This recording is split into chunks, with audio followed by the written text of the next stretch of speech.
उत्तराखंड में डेंगू का कहर लगातार जारी। बुखार से पीड़ित आशा कार्यकर्ता की मौत। रुड़की में मामले बढ़कर 60 के पार पहुंचे।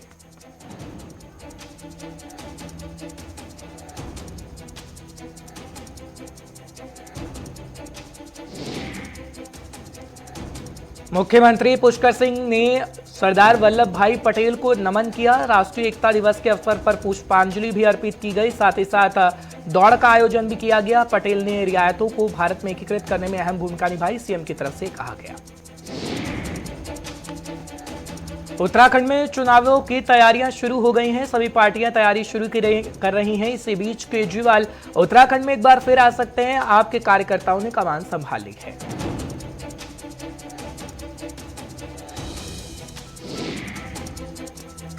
आरपीएम के केदारनाथ दौरे को लेकर तैयारियां तेज हो गई हैं। सीएम खुद कर रहे हैं पूरी निगरानी। 5 नवंबर को पीएम जाएंगे उत्तराखंड। उत्तराखंड के लोगों को मिल सकती है कई बड़ी सौगात।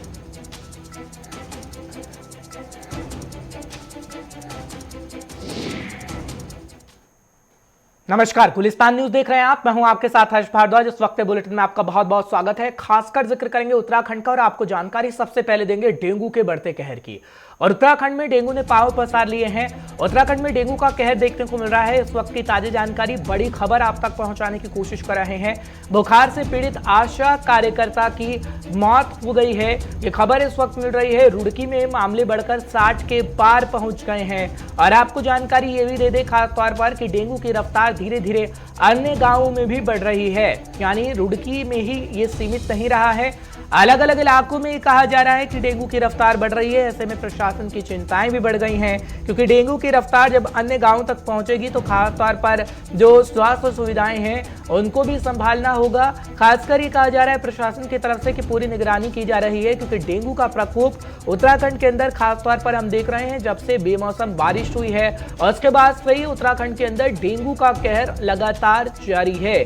बड़ी खबर, बड़ी जानकारी आपको उत्तराखंड से दे रहे हैं, क्योंकि बुखार से पीड़ित आशा कार्यकर्ता की भी मौत हो गई है। और खबर ये मिल रही है कि पहले जो 46 मामले थे रुड़की के अंदर, अब वो 60 के पार पहुंच गए हैं। धनराज गर्ग इस वक्त हमारे साथ जुड़ गए हैं, हमारे संवाददाता। तमाम जानकारी आप तक पहुंचाने की कोशिश करेंगे। धनराज, क्या जानकारी आपके पास भी है, क्योंकि खासकर ये कहा जा रहा है कि डेंगू के मामलों में बढ़ोतरी हो रही है और जिस रुड़की का हम जिक्र कर रहे थे कल 46 मामले, आज 60 के पार मामले पहुंच गए हैं। अन्य इलाकों में भी कैसे हालात? जी हर्ष, बिल्कुल जिस तरीके से देखा जाए कि कोरोना के मामले भले ही उत्तराखंड में कम हो गए हों, लेकिन एक बार फिर डेंगू कहीं न कहीं अपने पैर पसार रहा है और अपना कहर उत्तराखंड में बरसाना शुरू कर दिया है। वहीं आपको ये भी बता दें कि जिस तरीके से आपने हाल ही में देखा होगा कि रुड़की के अंदर एक पूरा गांव डेंगू से पीड़ित हो गया था। 100 से अधिक लोग वहां पर डेंगू की चपेट में आ गए थे और अब एक बार फिर 60 लोगों की पुष्टि हुई है कि 60 लोगों में डेंगू की पुष्टि को अस्पताल में भर्ती करा दिया गया। हालांकि शासन प्रशासन की तरफ से कहना जी, शासन प्रशासन लगातार आंकड़े छुपाने की वजह सामने नहीं आ पा रही है कि किस कारण से आंकड़े छुपाए जा रहे हैं। यदि धरातल पर देखा जाए तो कहीं ना कहीं जो डेंगू का कहर है वो अब अपना कहर बरसाना शुरू कर दिया है। रुड़की की बात करें तो रुड़की का एक पूरा गाँव ऐसा है कि जिसमें 100 से अधिक डेंगू के मामले निकलकर सामने आए हैं। हालांकि जो स्वास्थ्य विभाग है, स्वास्थ्य विभाग अपनी तरफ से पूरी व्यवस्था अस्पतालों में भी डेंगू के वार्ड अलग से बना दिए गए हैं और 30 बेड का अस्पताल एक रुड़की में डेंगू के लिए स्पेशल बना दिया गया है। जी हाँ, ठीक है धनराज, एक जानकारी और दीजिएगा, क्योंकि ये कहा जा रहा है कि पहाड़ी इलाके में भी अब डेंगू का कहर देखने को मिल रहा है। मैदानी इलाकों में तो इसका असर देखा जा रहा है। देहरादून के अंदर भी कुछ डेंगू के मामले सामने आए हैं, लेकिन प्रशासन कह रहा है कि पूरी तैयारी कर ली गई है। क्या अस्पतालों में वो व्यवस्थाएं हैं कि डेंगू के मरीजों की संख्या बढ़े तो बेड की कमी ना हो? क्योंकि उत्तर प्रदेश और कई राज्यों के अंदर डेंगू का कहर फैला तो देखने को मिला कि कई अस्पतालों में जगह नहीं है, बेड की कमी पड़ रही है। ऐसा उत्तराखंड के अस्पतालों में तो नहीं हो सकेगा। इस तरह से देखा गया कि पहाड़ी क्षेत्रों में भी अब डेंगू का कहर जी क्षेत्रों में निकलकर नहीं आ रहे हैं, क्योंकि जिस तरीके से राजधानी देहरादून की बात करें तो राजधानी देहरादून में भी काफी मामले निकलकर सामने आ गए हैं। लेकिन वहीं मुख्यमंत्री चलिए जारी ठीक कर है रहे हैं। धनराज, और आपकी आवाज मुझ तक साफ नहीं आ पा रही है। बहुत बहुत शुक्रिया तमाम जानकारी पहुंचाने के लिए, दर्शकों को अपडेट रखने के लिए। फिलहाल धनराज ये जानकारी दे रहे थे खासतौर पर कि जो तैयारियां हैं वो प्रशासन की तरफ से पूरी कर ली गई हैं और प्रशासन ये कह रहा है कि आगे आने वाले समय में स्थितियां बेहतर हो जाएंगी, क्योंकि कोरोना की स्थिति जिस तरीके से सामान्य हुई, हालांकि मौसमी बीमारी है डेंगू और हर साल कहीं ना कहीं हर एक राज्यों में दस्तक देता है, लेकिन उत्तराखंड से आपको जानकारी दे रहे हैं कि रुड़की में तकरीबन 60 के पार मामले पहुंच गए हैं। और अगर ऐसे ही मामले बढ़ते रहे तो प्रशासन की चिंताएं भी बढ़ेंगी, क्योंकि डेंगू की रफ्तार धीरे धीरे अन्य गांवों में भी बढ़ रही है और उत्तराखंड में डेंगू का कहर लगातार जारी है, जिसकी जानकारी इस वक्त हम आपको देने की कोशिश कर रहे हैं। फिलहाल अभी सावधानी सतर्कता बरतिए, क्योंकि डेंगू का कहर सिर्फ उत्तराखंड तक ही सीमित नहीं है, पूरे देश भर के अंदर अनेक राज्यों के अंदर जब से मौसम में बदलाव हुआ है तब से डेंगू का कहर देखने को मिल रहा है। चलिए बढ़ते हैं आगे, बात करते हैं सीएम की, क्योंकि पुष्कर सिंह धामी ने आज सरदार वल्लभ भाई पटेल को नमन किया है, क्योंकि आज जयंती है उनकी और राष्ट्रीय एकता दिवस के अवसर पर पुष्पांजलि अर्पित की गई है। फिलहाल आपको जानकारी इस वक्त की ताजा दे रहे हैं, क्योंकि सीएम ने दौड़ में भी हिस्सा लिया है, लेकिन खबर आप तक पहुंचा देते हैं, क्योंकि ये कहा जा रहा है कि मुख्यमंत्री श्री पुष्कर सिंह धामी ने राष्ट्रीय एकता दिवस के अवसर पर घंटाघर देहरादून में सरदार वल्लभ भाई पटेल की मूर्ति पर पुष्पांजलि अर्पित कर उन्हें श्रद्धांजलि देने का काम किया है। मुख्यमंत्री ने कहा कि भारत के प्रथम उप प्रधानमंत्री और गृह मंत्री सरदार वल्लभ भाई पटेल ने अनेक रियासतों को भारत संघ में एकीकृत करने में अहम भूमिका निभाई है और 562 रियासतों को भारत में विलय कराया गया था। भारत की आजादी में उनका महत्वपूर्ण योगदान रहा है। मुख्यमंत्री ने सरदार पटेल की जयंती के अवसर पर भाजयुमो द्वारा आयोजित रन फॉर यूनिटी का फ्लैग ऑफ भी किया है। सामाजिक एकता के उद्देश्य से इस दौड़ का आयोजन घंटाघर से मसूरी डायवर्सन तक किया गया। मुख्यमंत्री श्री पुष्कर सिंह धामी ने भी रन फॉर यूनिटी में दौड़ लगाई है और खासतौर पर वो तस्वीर हम आपको दिखा रहे हैं। इस अवसर पर विधायक श्री खजन दास, बीजेपी के प्रदेश संगठन महामंत्री श्री अजय कुमार, बीजेपी के प्रदेश उपाध्यक्ष श्री अनिल गोयल और भाजयुमो के प्रदेश अध्यक्ष श्री कुंदन लटवाल भी मौजूद रहे हैं। फिलहाल आपको जानकारी देने की कोशिश कर रहे हैं कि आज खास तौर पर आयोजित की गई run for unity flag of खास तौर पर उसमें शामिल रहे हैं, क्योंकि जो दौड़ थी उसका आयोजन किया गया था और खास तौर पर आप सीएम पुष्कर सिंह धामी को भी दौड़ लगाते हुए देख रहे होंगे, क्योंकि मुख्यमंत्री पुष्कर सिंह धामी ने भी रन फॉर यूनिटी में दौड़ लगाई है और उसकी तस्वीरें आपको दिखाने की कोशिश कर रहे हैं।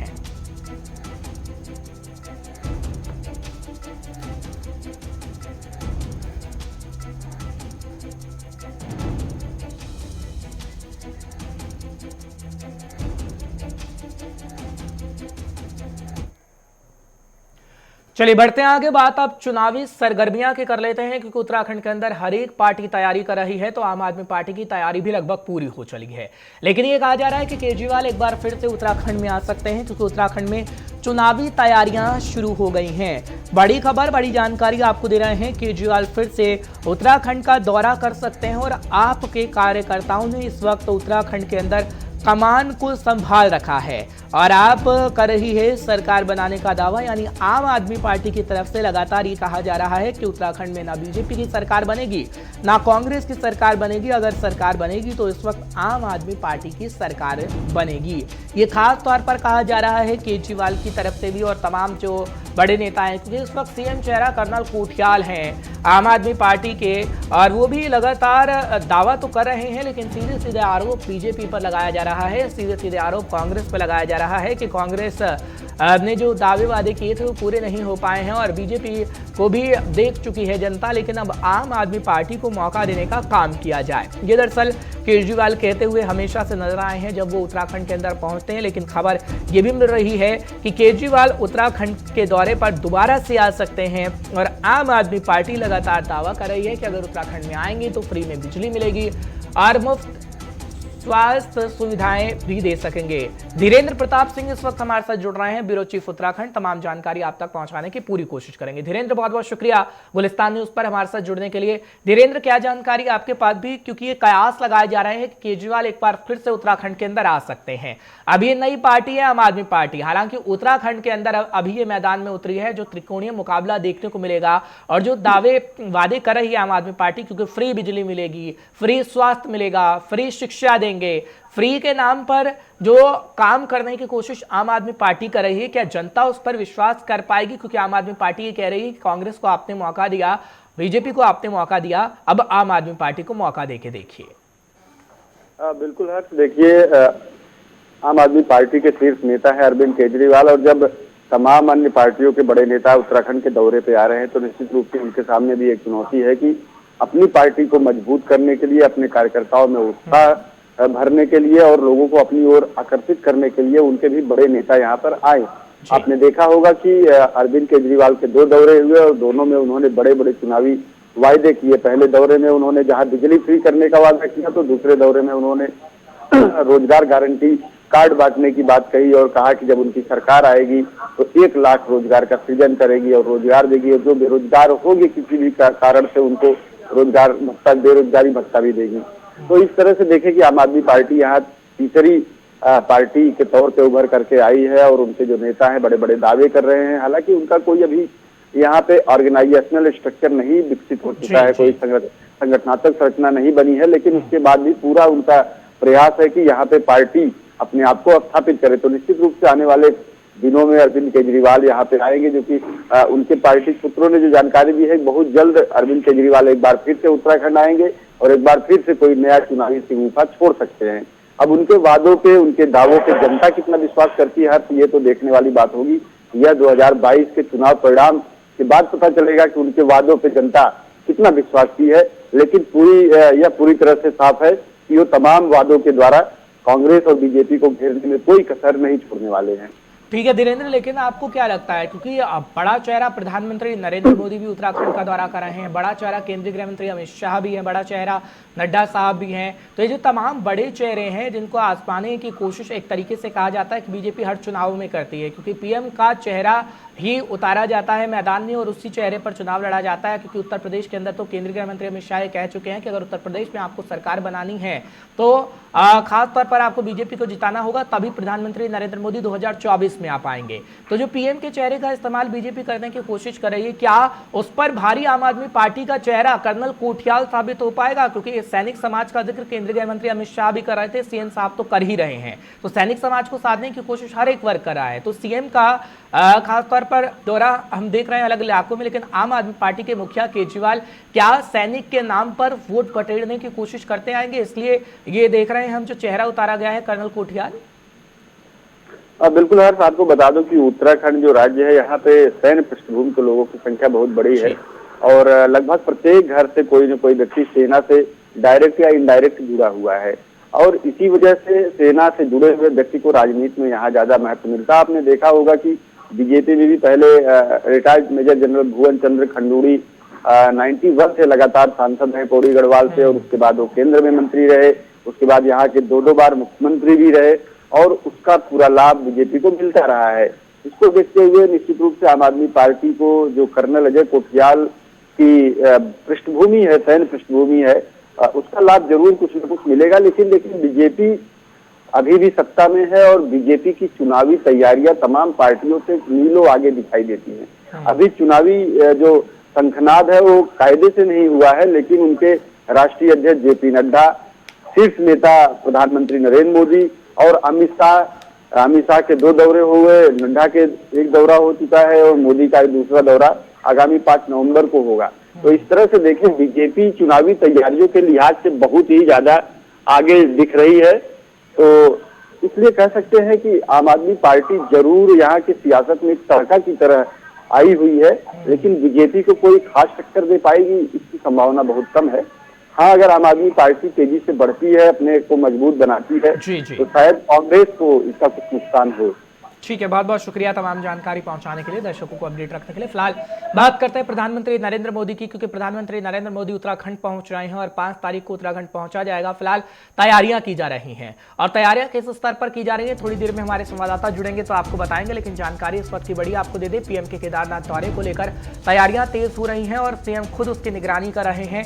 5 तारीख को प्रधानमंत्री नरेंद्र मोदी को केदारनाथ पहुंचना है और खास तौर पर तैयारी की जा रही है, क्योंकि उत्तराखंड के लोगों को कई बड़ी सौगात देने का काम कर सकते हैं प्रधानमंत्री नरेंद्र मोदी। और बड़ी खबर, ताजा जानकारी आपको पहुंचाने की उस वक्त की कोशिश कर रहे हैं क्योंकि प्रधानमंत्री नरेंद्र मोदी का दौरा प्रस्तावित है और उसको लेकर तैयारियां तेज हो गई हैं। ये कहा जा रहा है कि 5 नवंबर को प्रधानमंत्री नरेंद्र मोदी ही आएंगे। फिलहाल धीरेन्द्र प्रताप सिंह एक बार फिर हमारे साथ जुड़ रहे हैं, ब्यूरो चीफ उत्तराखंड। तमाम जानकारी आप तक पहुंचाने की कोशिश करेंगे। धीरेन्द्र, अभी हम बात कर रहे थे प्रधानमंत्री नरेंद्र मोदी की, क्योंकि वो बड़ा चेहरा है, उत्तराखंड के अंदर उनका दौरा हो रहा है। लेकिन केदारनाथ धाम खास तौर पर आते रहे हैं वो, लेकिन अब जब केदारनाथ धाम आ रहे हैं तो एक मुख्य वजह भी हो सकती है, क्योंकि साधु संतों का जब जिक्र करते हैं तो संत समाज थोड़ा नाराज है, खासतौर पर देवस्थानम बोर्ड को लेकर। देवस्थानम बोर्ड को भंग करने की मांग की जा रही है। सीएम के सामने अंतरिम रिपोर्ट को भी सौंप दिया गया है। तो क्या जो प्रधानमंत्री नरेंद्र मोदी आएंगे तो खासतौर पर हम देखेंगे कि संत समाज की नाराजगी को दूर किया जा सकेगा, क्योंकि एक फैक्टर संत समाज भी है उत्तराखंड के अंदर खासतौर पर, जिसे साधने की कोशिश हर कोई करता आया। पिछले दिनों हमने हरीश रावत की तस्वीर भी देखी थी जब वो संत समाज के साथ थे और फोटो खिंचवाने का काम किया गया और बताने की कोशिश की गई कि संत समाज के साथ उस वक्त कांग्रेस खड़ी है। बिल्कुल हर्ष, देखिए उत्तराखंड या कि देश में कहीं भी किसी सियासी व्यक्ति का दौरा हो तो वो सियासत से बचा रहे या कोई सियासी बयान न दे, ऐसा बहुत कम देखने को मिलता है। और इसका एक ताजा उदाहरण कल का आपने देखा होगा, अमित शाह का जो दौरा था वो पूरी तरह से सरकारी दौरा था, लेकिन उसमें सारी बातें सियासी हुई। तो चाहे हरीश रावत पे वार करने की बात हो या दोबारा से उत्तराखंड में बीजेपी की सरकार बनाने की बात हो या 2017 से 2021-22 तक जो विकास कार्य हुए हैं उनके उल्लेख की बात हो, सभी बातें वो राजनीतिक ही रही। तो इसी तरह से नरेंद्र मोदी का जो दौरा है वो भले एक निजी दौरा कहा जा रहा हो या सरकारी दौरा हो, लेकिन उसमें सियासत पूरी की पूरी होगी, होने की उम्मीद है और होगी भी। क्योंकि चुनाव के ठीक पहले प्रधानमंत्री बाबा केदारनाथ के दर्शन करने आ रहे हैं। 2017 के चुनाव में भी बाबा का जिक्र करते हुए ही उन्होंने राज्य में डबल इंजन की सरकार मांगी थी और जनता ने उनको डबल इंजन की प्रचंड बहुमत की सरकार भी दी। अब इस अवसर जब वो आएंगे तो निश्चित रूप से कोई न कोई बड़ा सियासी संदेश देंगे और जनता से एक बार फिर से डबल इंजन की सरकार की अपील कर सकते हैं। इस लिहाज से देखे देवस्थानम बोर्ड का जो मुद्दा है जरूर काफी चर्चित मुद्दा है, लेकिन उसको ठीक करने का जो काम है, उसको जो भी आंदोलन चल रहे हैं उसके खिलाफ जो लोग हैं उनको संतुष्ट करने का काम मुख्यमंत्री का है और मुख्यमंत्री इसमें लगे हुए हैं। आपने देखा होगा कि एक कमेटी बनाई, उसकी प्राइमरी रिपोर्ट आ गई, अंतरिम रिपोर्ट आ गई, तो उस पर कोई न कोई फैसला राज्य सरकार को लेना है और बहुत जल्दी ले लेगी। और पूरी उम्मीद है, हो सकता है 5 नवंबर के पहले ले ले, लेकिन अगर नहीं लेती है तो प्रधानमंत्री शायद उस मुद्दे को नहीं छुएंगे, क्योंकि वो कोई इतना बड़ा मुद्दा नहीं है जो चुनावों में बहुत कुछ असर डाले। क्योंकि देवस्थानम बोर्ड के जो लोग खिलाफ है उनकी संख्या बहुत सीमित है। जो हक हकूकधारी है उनको सरकार ने काफी हद तक संतुष्ट कर लिया है और ये मैसेज देने में सफल रही है कि सरकार बेहद गंभीरता से उनकी बातों को सुन रही है और उसमें जो भी आपत्तियां हैं उसको समय रहते दूर कर लिया जाएगा। और देखिए आप, इसी वजह से 4 धाम यात्रा चल रही है और कहीं से कोई विशेष या उल्लेखनीय विरोध के कोई स्वर नहीं उभर रहे हैं। तो अभी जो 4 धाम देवस्थानम बोर्ड के विरोध में लोग हैं वो भी सरकार की एक्टिविटी को देख रहे हैं और उन्हें उम्मीद है कि सरकार उनकी जो आपत्तियां हैं उसे दूर कर ले। लेकिन बोर्ड को भंग करने की नीयत सरकार की बिल्कुल नहीं है। अगर होता तो इतना लंबा आंदोलन खिंचता नहीं और सरकार न कोई कमेटी बनाने की कवायद करती, तो निश्चित रूप से उनकी आपत्तियों को सुनेगी सरकार, उसे दूर करेगी, लेकिन देवस्थानम बोर्ड भंग नहीं होगा। ठीक है, बहुत बहुत शुक्रिया तमाम जानकारी पहुंचाने के लिए, दर्शकों को अपडेट रखने के लिए। फिलहाल अब एक रिपोर्ट आपको दिखाते हैं, क्योंकि कल केंद्रीय गृह मंत्री अमित शाह पहुंचे थे उत्तराखंड। कटाक्ष किया गया है विपक्षी पार्टियों पर और अपना एजेंडा बताया गया है कि कैसे बीजेपी काम कर रही है और आगे आने वाले दिनों में खासतौर पर काम करेगी। सीएम की तरफ से भी बातें कही गई, केंद्रीय गृह मंत्री अमित शाह की तरफ से भी कई बातें कही गई हैं। इस रिपोर्ट को आप देखेंगे तो बखूबी समझ पाएंगे।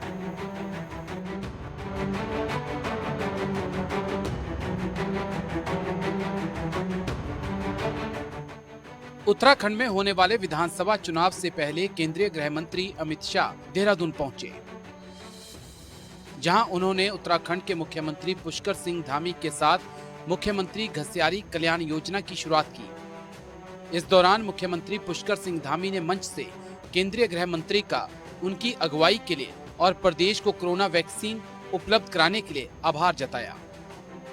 कि अगस्त के माह में मैंने अनुरोध किया था कि आप हमको एक दिन में 2 लाख डोज से ज्यादा दे दीजिए, तो उन्होंने मेरी बात को पूरी तरह से उसको कार्य में परिवर्तित करते हुए हमको जितनी वैक्सीन चाहिए थी उतनी वैक्सीन देने का काम किया और हमने दिसंबर माह तक का लक्ष्य रखा था कि हम वैक्सीनेशन पूरा करेंगे। ये वैक्सीनेशन का काम हमने अक्टूबर के माह में ही पूरा कर लिया। मुख्यमंत्री घसियारी कल्याण योजना का शुभारंभ करते हुए अमित शाह ने कहा कि योजना से पहाड़ की महिलाओं की घास और पशुचारे की समस्या दूर हो जाएगी। साथ ही जिन विपरीत हालातों में महिलाएं पहाड़ों में घास के लिए परेशान रहती हैं, वो समस्या भी दूर हो जाएगी। क्या है योजना और इसके क्या है उद्देश्य, ये भी जान लीजिए।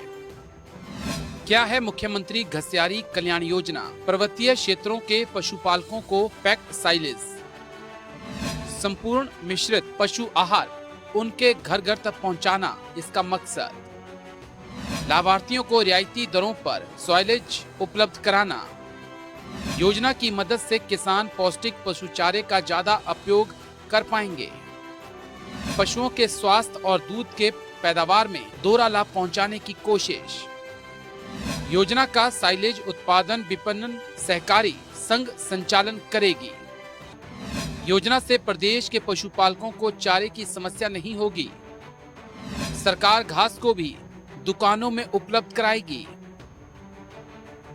कार्यक्रम के दौरान केंद्रीय गृह मंत्री ने मंच से चुनावी शंखनाद भी किया, जहां उन्होंने आगामी चुनाव में बीजेपी के बहुमत से जीत का दावा किया। साथ ही उन्होंने हरीश रावत पे निशाना साधा। उन्होंने कहा कि सिर्फ चुनाव के समय इन्हें जनता याद आती है। 5 साल तक कहा थे, कोई हिसाब किताब नहीं। बाढ़ आई कहां थे, कोई हिसाब किताब नहीं। कोरोना आया कहां थे, कोई हिसाब किताब नहीं। और जब इलेक्शन आता है, अलग अलग मुद्दों पर धरना, प्रदर्शन, प्रेस कॉन्फ्रेंस। रावत साहब, अब आपको जान गई है जनता। आप जरूर इलेक्शन लड़िए, मगर मैं आपको यहां कहने आया हूं, आप यहां मुख्यमंत्री थे तब नकली शराब डेनिस का जो पूरा घपला घोटाला हुआ था, इसका जरा उत्तराखंड की सरकार को जवाब तो दीजिए भी। इस दौरान गृह मंत्री अमित शाह ने कांग्रेस को आड़े हाथों लिया। उन्होंने कहा कि कांग्रेस पार्टी वादा खिलाफी करने वाली पार्टी है। कांग्रेस पार्टी सत्ता हत्या कर उसका उपभोग करने वाली पार्टी है।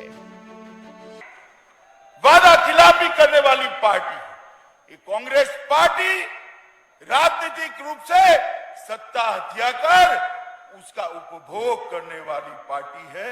वो कभी भी किसी लोक कल्याण का काम नहीं कर सकती। अरे यहां तक मित्रों, मैं आया था, कुछ लोग मुझे मिलने आ गए, मेरा काफला रुक गया था, तो मैंने पूछा भाई क्या हुआ? तो कि साहब आपको मालूम नहीं है, शुक्रवार है। क्यों, शुक्रवार को क्या होता है? मैं तो थोड़ा सोचने लगा कि मुझे मेरा जनरल नॉलेज वीक हो गया, शुक्रवार में क्या होता है? तो उसने कहा शुक्रवार को नेशनल हाईवे बंद कर कर वहां नमाज पढ़ने की इजाजत दे देते हैं। शुक्रवार को छुट्टी देने की भी हिमाकत करने की सोची थी इन्होंने। मित्रों, ये तुष्टीकरण और एपीसमेंट करने वाले, ये तुष्टीकरण और एपीसमेंट करने वाले कभी भी देवभूमि का काम नहीं कर सकते। कांग्रेस पे निशाना साधने के साथ ही गृह मंत्री अमित शाह ने बीजेपी सरकार की उपलब्धियां गिनाई, जहां उन्होंने कहा कि हमने जो वादे किए थे उनमें से 85% वादे पूरे कर लिए गए हैं। 20,000 करोड़ का निवेश, ऋषिकेश कर्णप्रयाग नई रेल लाइन 125 किलोमीटर की, 24,659 करोड़ का रेल निवेश, राष्ट्रीय राजमार्ग के नगीना काशीपुर खंड को 4 लेन का बनाना। केंद्रीय गृह मंत्री अमित शाह आगामी विधानसभा चुनावों को लेकर एक्शन मोड में हैं। वो एक के बाद एक कई दौरे कर रहे हैं। उत्तराखंड से पहले उन्होंने उत्तर प्रदेश का दौरा किया था। बीजेपी नेताओं और प्रधानमंत्री मोदी के चुनावी राज्यों के दौरे से एक बात तो साफ है कि बीजेपी जीत का स्वाद चखने के लिए कोई कसर नहीं छोड़ना चाहती। चलिए फटाफट से अब जिक्र कर लेते हैं पंजाब का और पंजाब से जानकारी आपको फटाफट से देते हैं कि खबर क्या है। दरअसल पंजाब के सीएम लगातार बड़ा एक्शन ले रहे हैं और एक्शन मोड में आते हुए बिजली को लेकर एक खास फैसला लिया गया है। आपको फटाफट से जानकारी दे दें कि निजी बिजली कंपनियों के खिलाफ सीएम चन्नी ने बड़ा एक्शन लिया है और खबर इस वक्त की आपको बड़ी बता रहे हैं। जीवीके के साथ बिजली खरीद समझौता खत्म करेगा पंजाब, ये जानकारी मिल रही है। सीएम चरणजीत सिंह चन्नी ने मंजूरी दे दी है।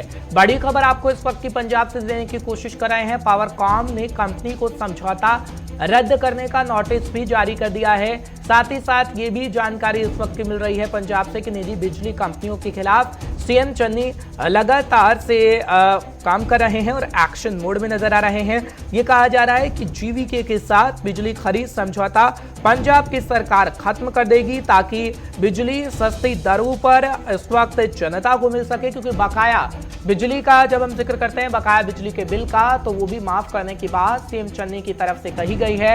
और खबर इस वक्त की आपको बड़ी बता रहे हैं, जब सीएम चरणजीत सिंह चन्नी की तरफ से मंजूरी दे दी गई और जीवीके के साथ बिजली खरीद समझौता खत्म करेगा पंजाब, ये दरअसल कहा गया है। फिलहाल बड़ी खबर आपको पंजाब से देने की कोशिश कर रहे हैं।